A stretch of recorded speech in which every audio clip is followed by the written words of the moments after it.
Dobry dzień, mnie groni Petkunings, ja som pjesnika serbski, a ja stojim w Lipsku, a my mamy żeńca, ja festiwal literatury szakorakich reców, małych reców, kęczowac, nicht nie powieda na drodze, albo w kinie, a żeńca bużo to tak, w dinato, a ja se wielkim weselim nowych ludzi zeznasz.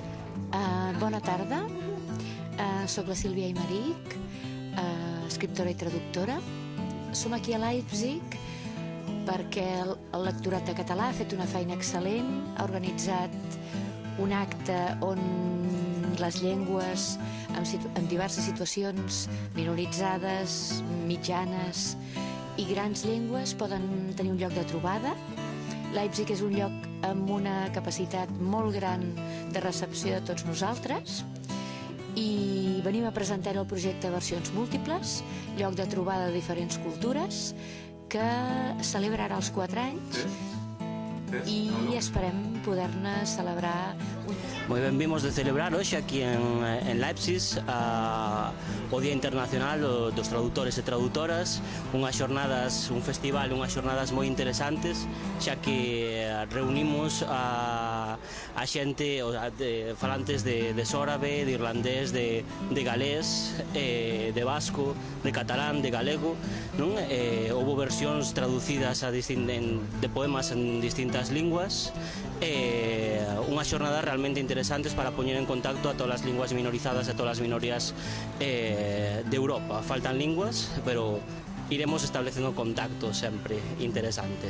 Graciñas. Diolch o galon i chi gyd am y croeso da ni wedi gael yma, a mae wedi bod yn hyfryd bod yng nghanol cwmni y Celtiaid bach yma heddiw yn Leipzig. Da ni wedi cael profiad anhygoel a mae o jyst mor galonogol gweld bod y Gymraeg o dan y chwyddwydyr yma mewn cornel bach o'r Almaen. Pwy fysa'n meddwl?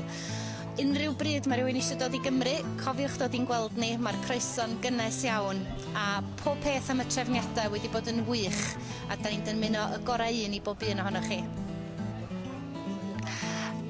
كانت الاحتفالية أو الفعالية ممتعة كتير ومفيدة.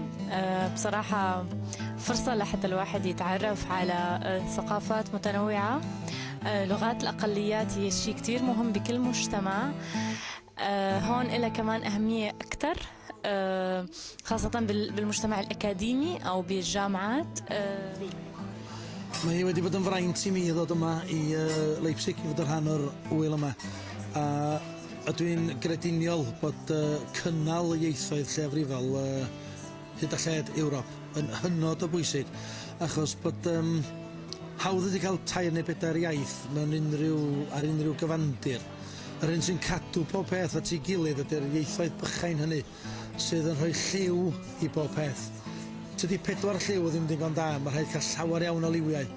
A mae'r ieithoedd fel y Sorbeg, y Gymraeg, y Wyddeleg yn rhoi mwy o liw o lawar i y gwledydd ydyn ni'n perthyn iddyn nhw. A dyna pam dwi'n falch fod yn fan hyn, yn siarad Cymraeg, efo'n cyfeillio mi o'r Almaen a wledydd eraill. A gobeithio bod y cynllun yma am barhau am sawl blwyddyn i ddod.